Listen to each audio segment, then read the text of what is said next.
Hi people, this is Gio Aroundtable, it's Gio's Real World, and today is what the comic books I bought. Yeah, it's from January 15 to 25 because the distributor of Diamond affected everything. So the first week of January, the 15th to example 12, 18, 19, I got the Marvels. And then from the 21 to 25, I got the DCs. So I must have to put them both together. So these are both together in that same week. And one of them is called Absolute Wonder Woman, number 4. And look through it. That robotic arm is still there. Oh, it's disappearing because I flipped through the pages. I flipped through it and I'm like, okay, one more, what do you call that? I like torturing myself because I have to read another book to finish the 1 to 5, and like in there you have it doesn't look motivated at all because now she's able to make her sword 50 feet long, and she's all of a sudden, yeah, right, and then she's able to cut spoiler alert, as you can see, cut the monster in half. Now like see how they're gonna get rid of that monster, the mythical monster, which is humongous.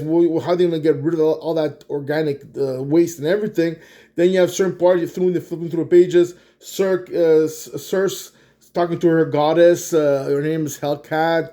Then the White House, all of a sudden, it's example, we have a bigger problem. Wow. You just have one problem, then you see another problem, and you see her on TV, she has red eyes, which I kind of like that part. So, I'm gonna read it soon, and I'm gonna give you my real remark. The next one is Wonder Woman number 17. Now the art, it's more realistic than the other one. So like the other one, if I just flip through the pages, ooh wow, yeah, well I'm really like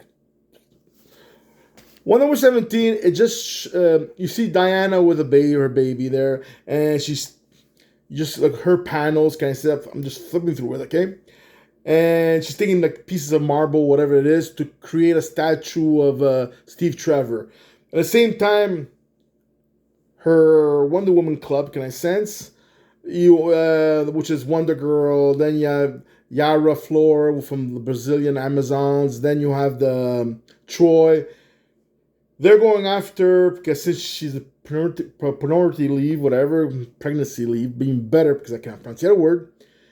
They're going after Sylvia Rain and his military, which you consist of you have the Angleman, then you have Grail, Gianta, Dr. Psycho, and Silver Swan. So all these girls are going after them. Now, through the flip of the pages, the only one I didn't see that they confront Yell is Grail, because she's a heavy hitter.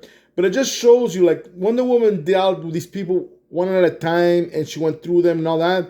And these people, each one of them, they had one each, and they had a little bit of problems. Just show, like, Wonder Woman is really to the next level compared to them. Kind of sense, like, example, like, they're her students, and she's the master, and it shows, you know? So that one I'm very looking forward to reading, but I think it's like two issues I'm behind already. And the next one is Justice League Unlimited, number 3. And that one there, Wonder Woman, sorry, it's number 17.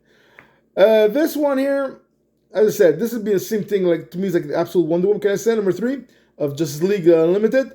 You have the question, flipping through the page with Airwave, the little kid there. Then you have Plastic Man with the Phantom Girl because their power got swapped. And so she just shows her that they both cannot control their powers. Example, because the reason that Plastic Man has phantom power, he's trying to control her power, which is not great. And her too, having his power, she's like as she's all slimy, as she's melting and everything, until they were able to correct, and she just tells Plastic Man, okay, bye now, you know? Is there a reason to it? It's because she knows something about Plastic Man from her future, whatever reason it is that she knows, and that's why she can't stay there that long. We don't know what it is. Maybe later on they'll say. And then you see Swamp Thing with Aquaman, and he goes on fire. It all has to do with this pillar that appears in the Amazons areas and burning fires and mystical fires and everything, because Superman tried to confront it, and he goes magic. And I like, that's why I like Superman. When it's magic, you see his frustration. Well, the artist has put that out, you know. And these pillars of these powerful, who is this a new enemy, or is this the apocalypse, all the most powerful one, how to resurrect Darkseid? You know, so they're putting these pillars in there, and because maybe he was buried there, who knows, or the most powerful to resurrect him again. Only time we'll find out. The next one, well, I'll show you the both cover. There's Superman, this cover here, Doomsday, and this is the other cover. And this is the Superman number 22. And over here, you have Superman and Superwoman meet the leader. His name is Radiant. I still like that uniform, that fashion statement of Doomsday before it became Doomsday. Because remember that uniform he had with the round red gargles and the all khaki green kind of sense. So, but I like the way that they made the nice fashion statement. Oh, the artists really, okay? The creative team, whatever. And then certain point you see there's a friction and everything. I have to read it because I would probably right now when I was flipping through the pages, I'm rooting more for Radiant's side than Superman's family side because look, if you lost your own civilization and you're not alone and when all these civilization of different cultures, different planets and everything, you all meet each other, you all have the common fool, and you want revenge, and you're just talking how you want your revenge, what you lost and everything. Mind you, you'll be in a very revengeful mood. So I don't blame, but then again, there might be certain things in there that doesn't make sense. So I have to read it. And then at the last page, you see that Superman has this kind of team, the way it looks like he's teaming up with Doomsday against them, you know? And of course, you have all the super family, their Superman family going against all these alien races. Like, oh, yippee doo. That's the whole. But I'm going to see how it goes with that. The next one is Detective Comics 1093. The art is pretty good, and that's Bruce Wayne's new ooh la la la.